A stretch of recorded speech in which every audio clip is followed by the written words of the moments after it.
Hi, I'm Lise Colucci, one of the life coaches at Queen Being, and I'm here live to offer you support while you discover, understand, and overcome narcissistic abuse and toxic relationships.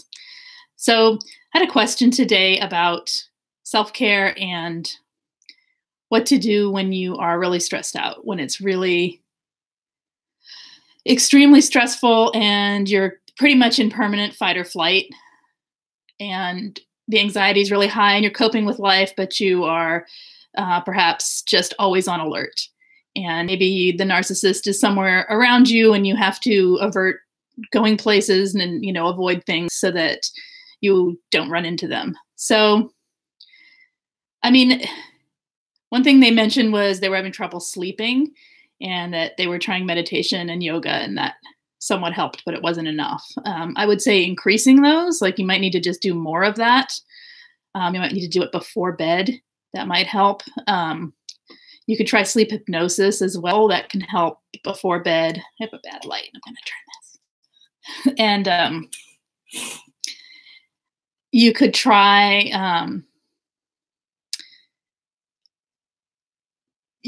things like, oops. Sorry, I am having someone come in and I can't read the chat. Okay. Anyway, so when you're in constant fight or flight, basically the goal would be to get your adrenaline and your cortisol down.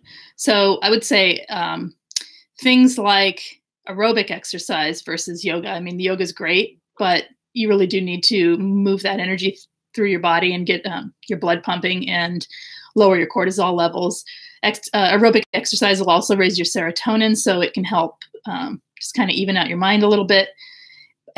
Things like looking at your life where you do have control. A lot of times when you're in fight or flight, you are in a constant state of worry and anxiety about the things that you can't control because you're looking over your shoulder for the narcissist, or you are in constant fear of flying monkeys and smear campaigns. So if you start looking at the places in your life that you can control, what I would suggest is actually write it down. Like, look at your entire day. As you're going through the day, just notice all the things that you are in control of in your life and start writing them down and being grateful that you have those things and paying attention to how you handle the types of things that you do have control of, because maybe you can add more in to make it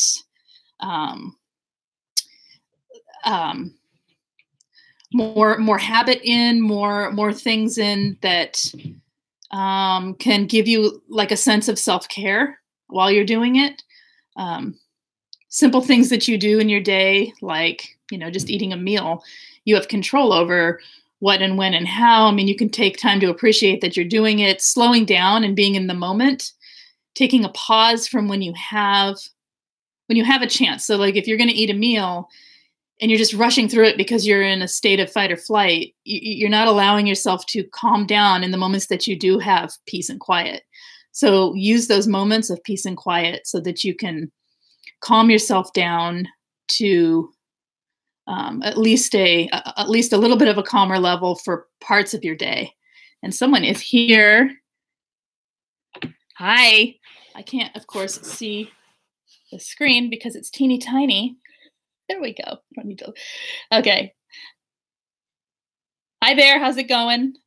Anybody who's in here has any questions, just hit me up. Or if you just want to talk or chat or tell a story, go ahead. I'll read it for everybody. So I was talking about fight or flight and finding places in your life where you already have control and where you can calm yourself down and where you can notice that you aren't in a state of fight or flight in that moment. Most likely things like,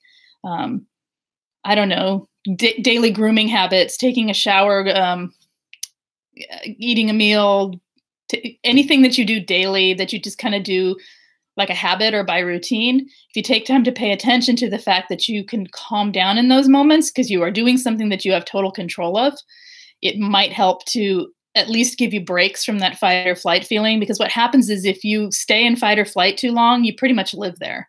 And that's not a preferred state to live in. And that's obviously why you're asking this question. So if you can find times to lower it and then actually pay attention to the fact that you feel okay. When you're doing your yoga and you feel that calm that comes over from the core body work and the exercise and the stretching, really pay attention to how your muscles feel, pay attention to how your body's feeling, and allow the relaxation, and pay attention to the fact that you are relaxed in those moments. It doesn't mean 10 minutes later the anxiety won't hit, but at least in those 10 minutes, you are calm. And if you can pay attention, it can redirect your focus back to a calmer state. So if you're only paying attention to the anxiety and the stress, then you're pretty much going to stay there. So that is my suggestion for you. And if anyone else has anything, otherwise I'll just keep talking for a few minutes and see if anyone comes in. And if not, I will end.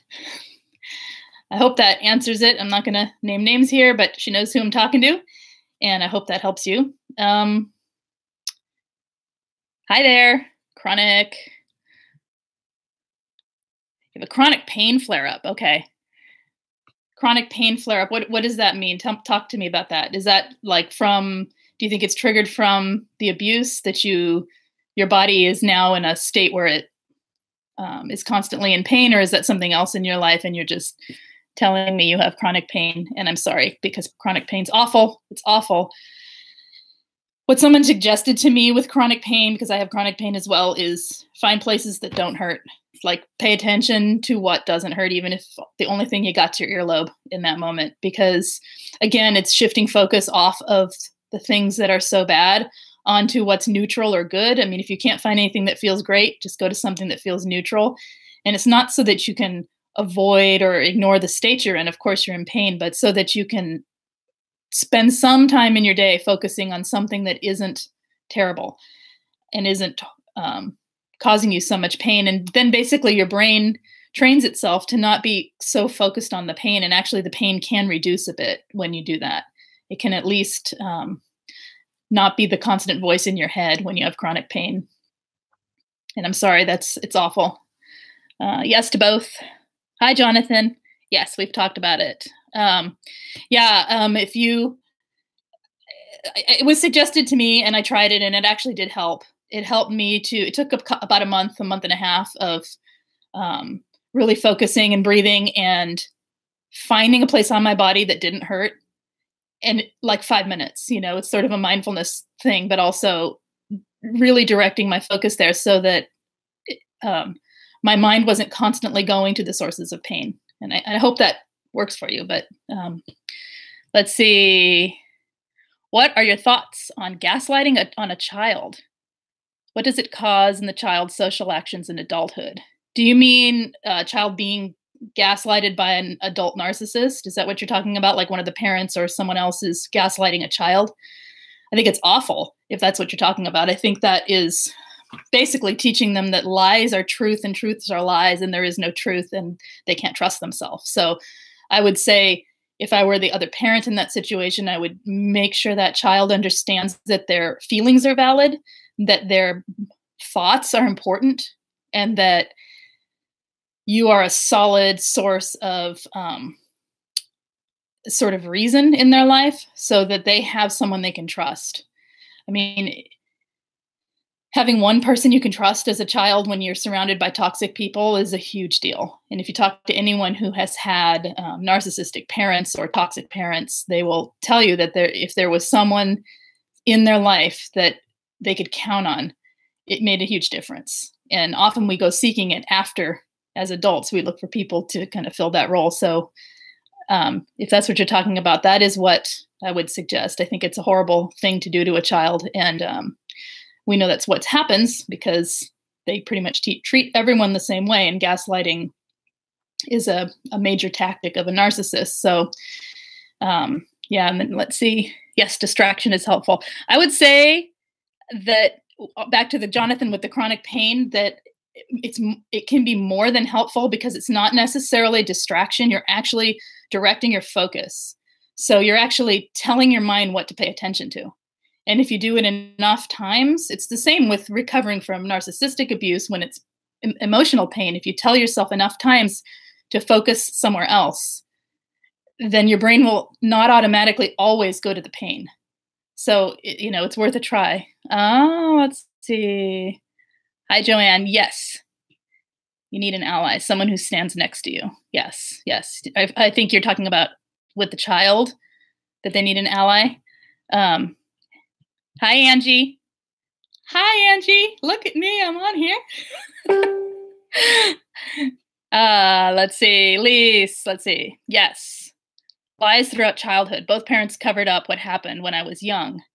I had no one to turn to for truth. Okay, so you are talking about yourself, and you were okay. So now you have to learn to trust yourself, and that, that can take a lot of introspection and a lot of bravery, and finding people that are safe and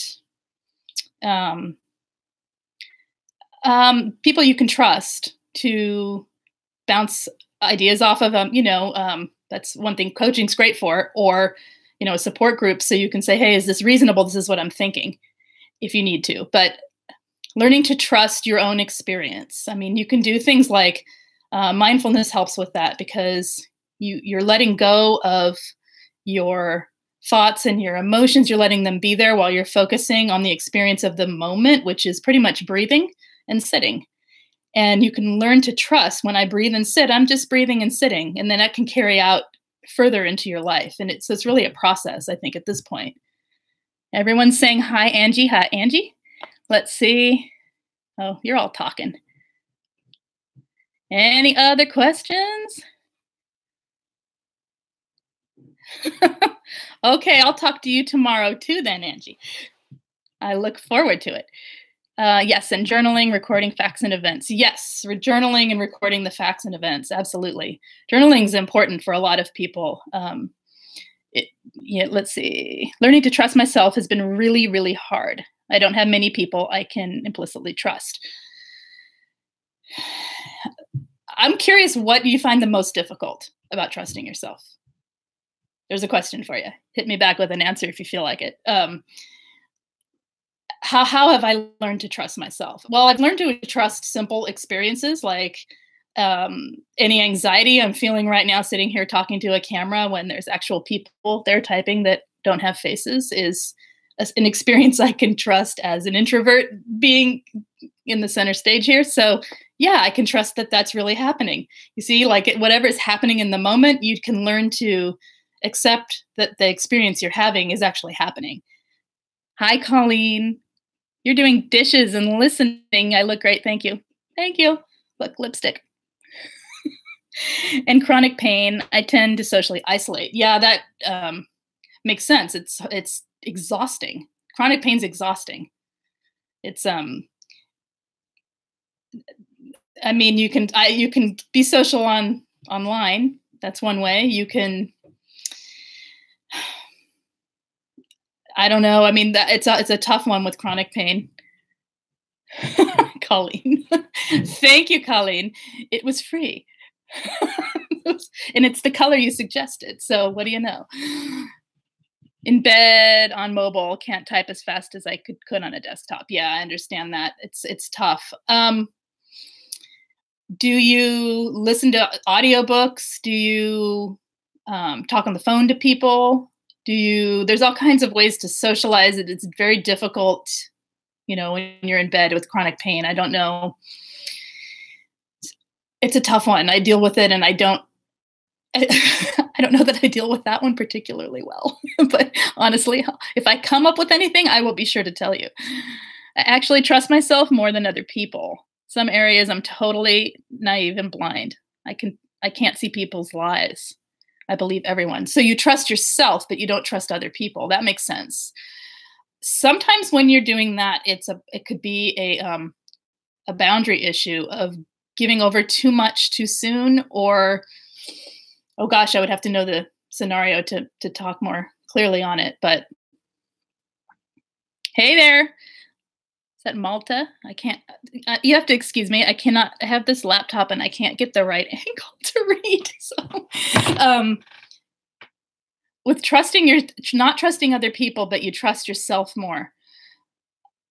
I'd be curious. I wish I could actually talk, because I can't get enough from one sentence. I'm curious about that, about trusting yourself.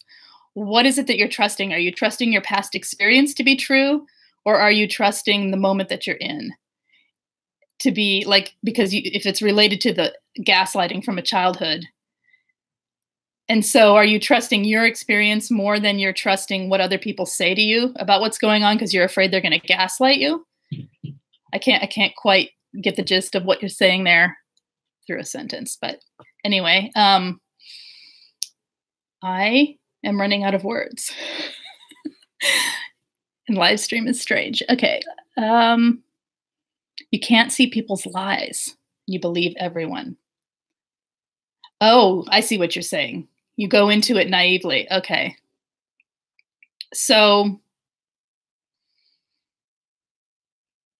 I wonder if you're dissociating and you're not actually paying attention to people, like actually listening in a deep way. And I don't mean that rudely. I mean, I'm wondering if there's,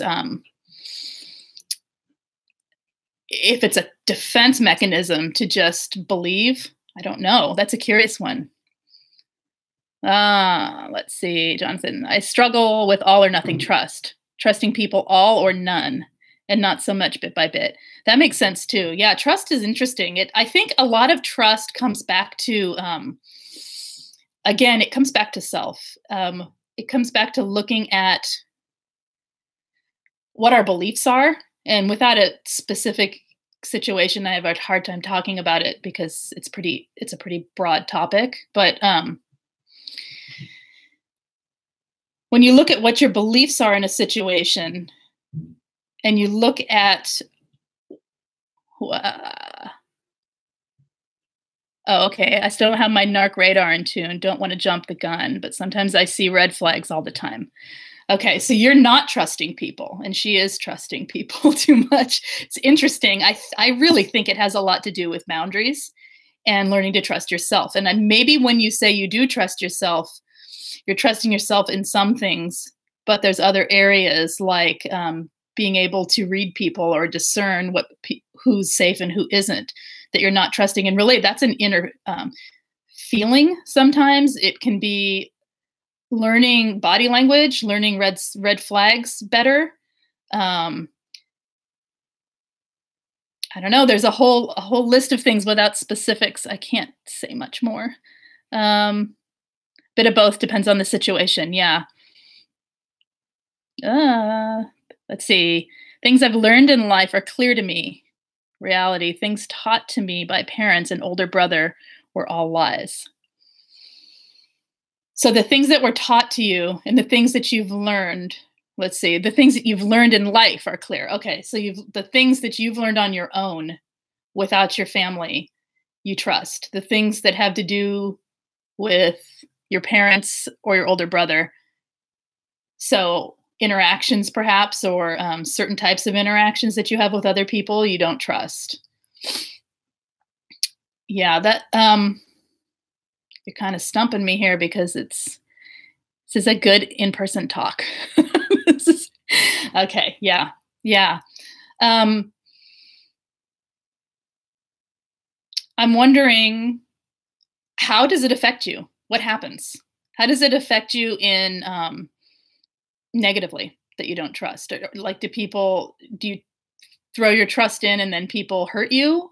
Obviously, not talking about the narcissist that brought you to Angie and to Span, wherever else you are. But in general, how does it affect you?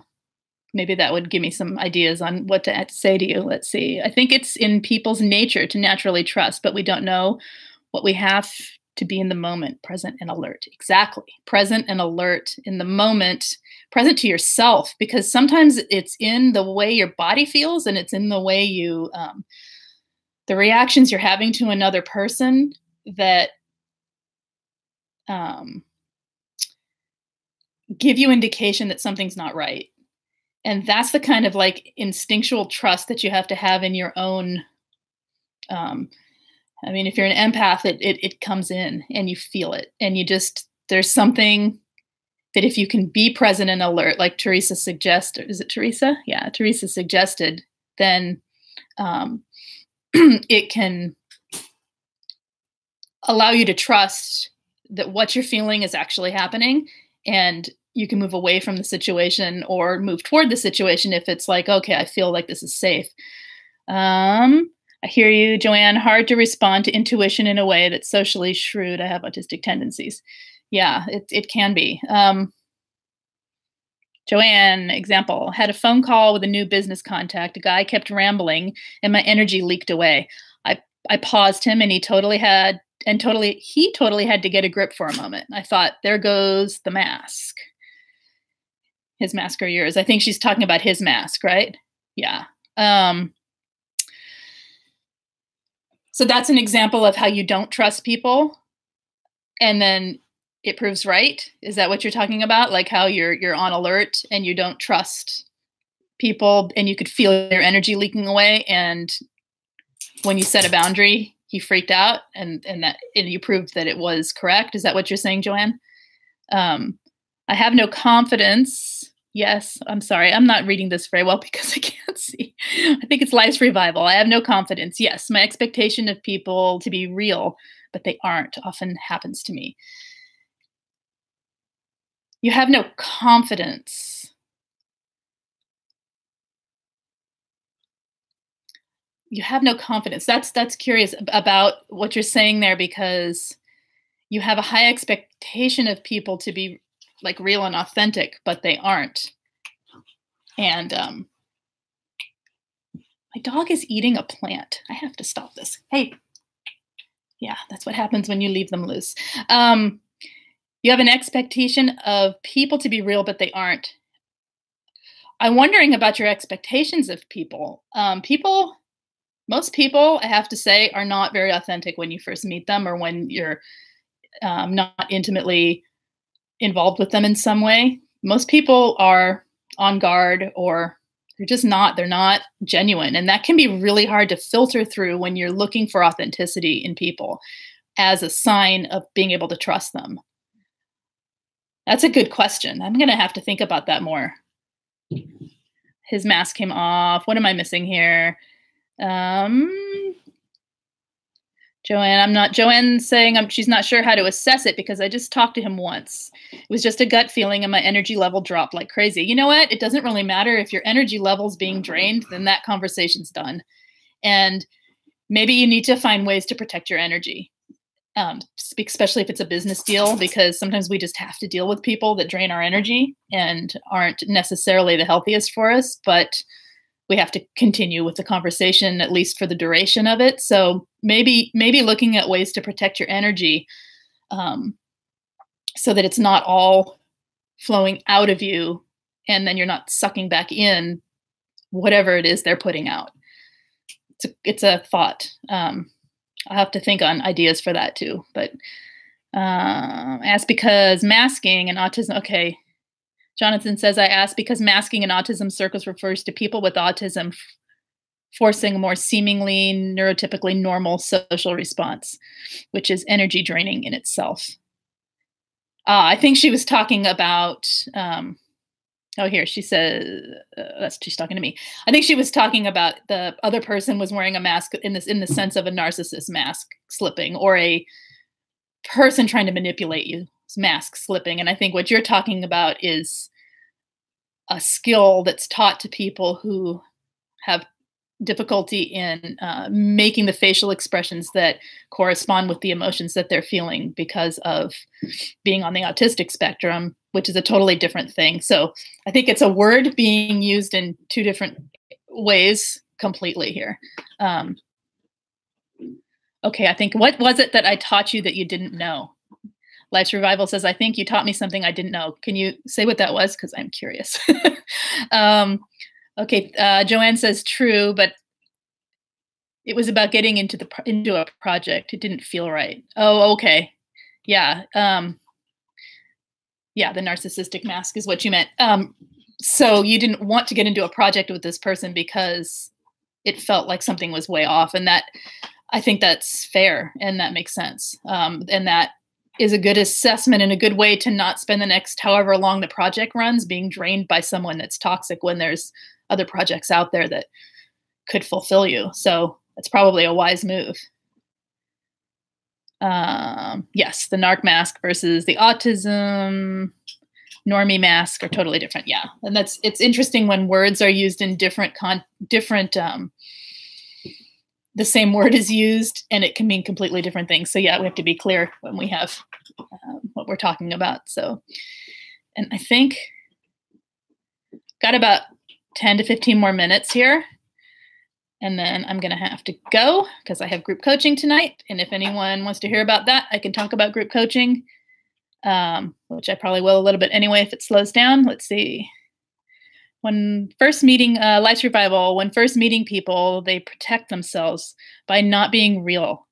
And yet I'm looking for the real to feel safe. Yeah, I know. I do the same thing. And it's because I kind of come real and I'm sure I put on some shyness or front or something that is not 100% authentic, but I think it's when we are genuinely trying to be yourself, you kind of expect the rest of the world to be.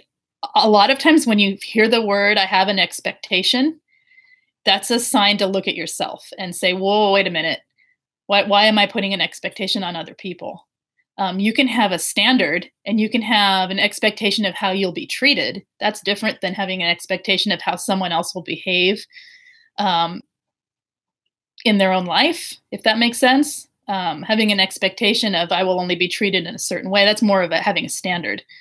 But an expectation, Colleen has to run. You're awesome. Have a great evening. Bye, Colleen. Having an expectation it can be part of, I don't like to use the word codependent.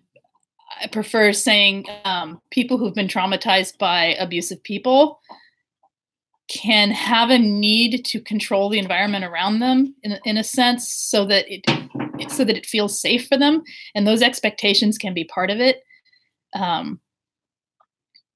Whole nother topic. But yeah, I think when we look at ourselves and say, okay, I'm having this unreasonable expectation really of other people, and what it's doing is hurting me because then people let me down instead of being present to the other person and letting them be who they are and letting it unfold. So maybe it's giving people more time without letting your heart get involved. I don't know. I mean, I would have to know the circumstance to give more, but let's see. Yes, Joanne says that this person was practically lecturing me about everything he was into, and he made it a bit of a battle. I have enough experience to not to have to prove myself. I didn't want to battle his battle bandwagon. I like that. Your plant still alive? Oh yes, my plant is still alive. She only nibbled the edge, thankfully. Yeah. I think that's when you learn to trust. You can trust yourself. And in that situation, sounds like it was completely accurate to not trust this person, or at least not worth it to go further down that path to see if you could trust them. Jonathan, is that you? Yeah. The confusion, I think, is being an empath with very high functioning autism. I reckon I don't respond like narcs expect their targets to respond. I would bet that's true. It'd be interesting to watch. Yeah, that makes sense. Let's see. And you like that explanation? I have such a hard time following this. I never know which explanation. I have been accused by narcs and minions of being narcissistic. That's Jonathan. Because you're not playing into them by having hysterics and dramatic responses, perhaps, and you're holding your ground a little more because of the way your brain works, perhaps. I don't know. That'd be interesting to pay attention to. And Jonathan wants people to be real too. I want people to be real too. I just wish we could all just be real, but unfortunately, it's not how we interact. It's not how we're taught socially. And, sometimes you just got to give it more time so that people can be real. And as you lower your expectations of how people should behave, sometimes people can relax and actually be themselves a little more. So there's that too. I mean, I don't know because I don't know the actual situations, but perhaps Teresa means the explanation of autists not being prone to take narc bait. Yeah, it could be. Yeah. Hi, Nicole. I want to growl. I hope you're doing good today, Nicole. I think I see you soon. Yes, I'm going to have to break here in about 5 to 10 minutes. I have group coaching tonight. Talk a little bit about that, unless people keep you're doing. Unless people have more questions. We've got a couple of coaching groups going on right now. We have the boundaries group. That one's got 2 weeks left. And then there'll be a new topic coming up, which I think will be self-esteem. It's in the personal power coaching series that I'm doing. Every month we'll have a different topic and we'll go through them. And then in 6 months they'll repeat. So boundaries is almost up. And then I think it's self-esteem. And then coming up starting next week is, actually, I better look what's coming. Starting next week is a self-reflection group, which is basically beyond self-care. Then what? It's, looking back to yourself to try to heal some of these things we're talking about now, actually, some of the things within ourself that can help us to thrive if we let go of, or help if we can learn to change focus and shift our, create a bigger frame around some of our problems so that there's room to find solutions, and then we can learn to thrive. And then that starts, again, it's a 4-week group coaching. It starts next Wednesday. And then the week after that, I have a self-care group and a trauma bond group starting again. So lots of stuff coming up with the coaching. Let's see. Jonathan. Hi, Deborah. It's always nice to see you. Will you pop in? Sometimes the opposite, Lise. Sometimes I freak out with the CPTSD emotional flashback, and I do not get melodramatic. And I do get melodramatic. Okay. That's interesting. I'm wondering what they see as narc-like in you, the narcissist, rather, what they see as narcissistic. I'm just curious how that looks to them. We know you're not, so it's all good. Can't wait to get there, Nicole. Yes, you'll get there. You'll get there. You're on your way. You're getting there like every second. Every step you take, every piece of self-care you put in, every time you shift your focus onto yourself and onto better things, you are getting there. And you do that every day. So I know you're getting there. How do I access the group coaching? Teresa says, I will put links below if I can figure out how. Otherwise, Life Makeover Academy. And if you look in the authors under my name, they're in there. Or I can put links. There's links all over in my videos. There's a video for the self-care group, and there's a video for the trauma bond group. I think that's it. But there's links to how to access the group coaching, but I'm sure I can figure out how to get it into the comments. Sorry, this YouTube thing is new to me, and I'm awkward and crazy here. So, yeah. Anyway, I'll get you some info somehow. I'll put it in the bottom, I think. And basically, they are self-sign up. So they're basically $15 a week. So they come to $60 for the 4-week and $75 for the 5-week. The self-care is a 5-week.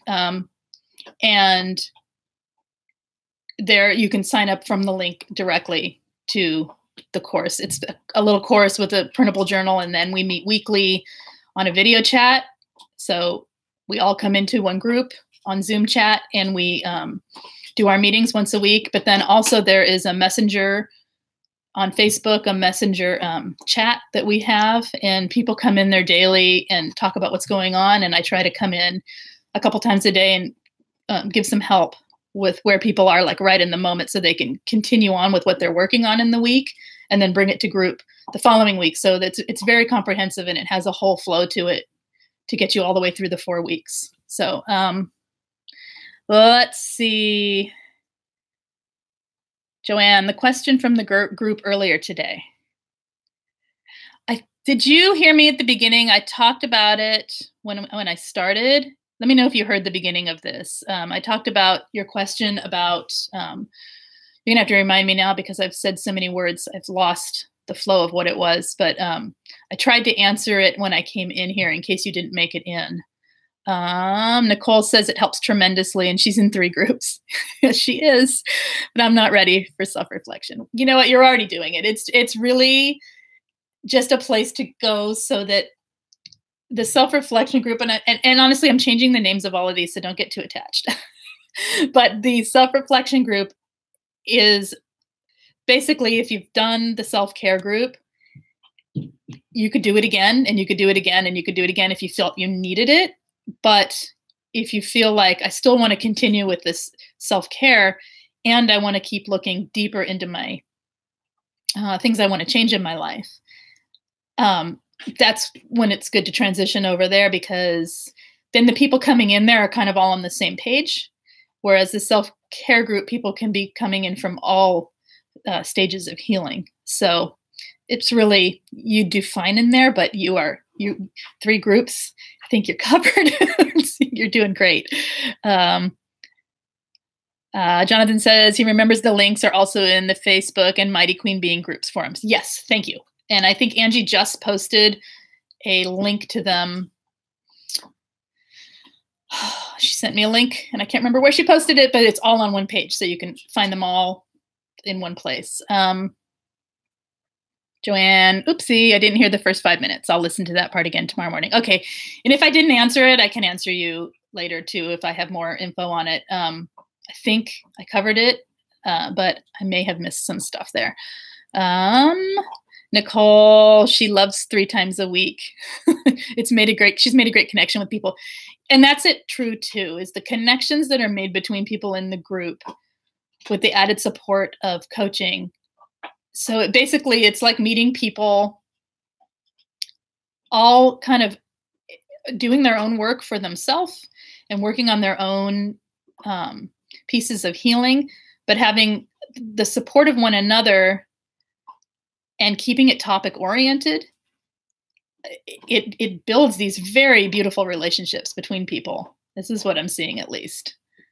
Yeah, and they share the same experiences, and it's really comforting. Right. And because it's so topic oriented, it really can sort of magnify that. And I love watching everyone's progress, don't you? It's beautiful. Yeah, that's a beautiful thing, and knowing that it's in layers and that there's no slipping back. Once you get going, you're just going. And once you're on the healing path, you're on the healing path. And then, your aim is to thrive, right? So that's, and parts of you will thrive and other parts of you will still be beginning to heal. And that's just how it works as all the layers come off. And, hopefully you're evolving the rest of your life and not just stopping at a certain point, right? Okay, I'm going to have to check out of here really soon so I can get ready for group and feed children. Yes, that's the whole thing. Exactly. It's the whole thing. And then pass it on, right? Pass it on to other people and shine that light all over life. And that's true too, is that it's been filled with really amazing people who are so dedicated to their own healing. Hi, Jennifer. How's it going? I think I'm out of words. Unless anyone has anything, I'm going to end this really soon. Any questions before I... let's see, everyone's saying hi. Good, thank you. Oh, you're doing good. Great. For a Monday, right? Do you have any questions before I head out, Jennifer? I think everyone else has been in here a while.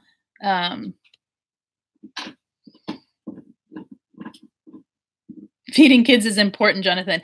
Yes, it is important. They get crazy otherwise. It'll just get really loud because they'll start pounding on the ceiling, which is their floor.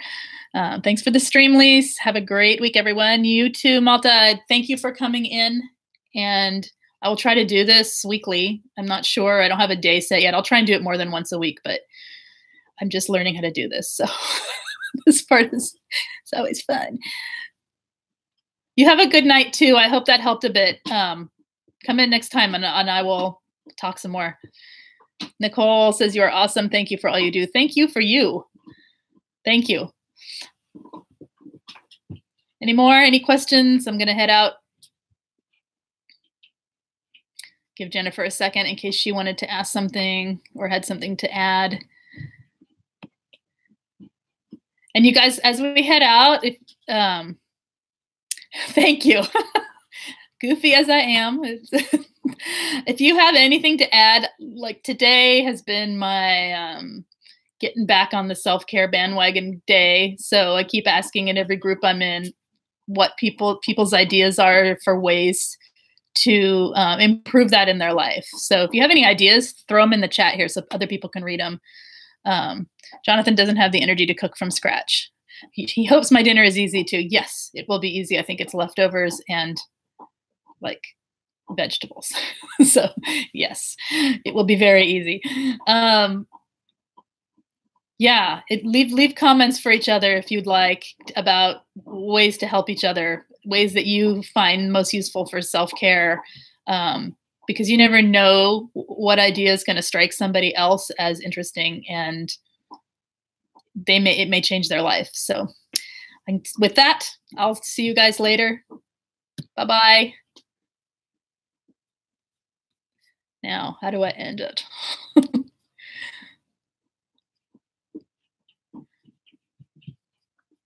Okay, bye. And I'll put the links to the groups once I figure that out. Okay.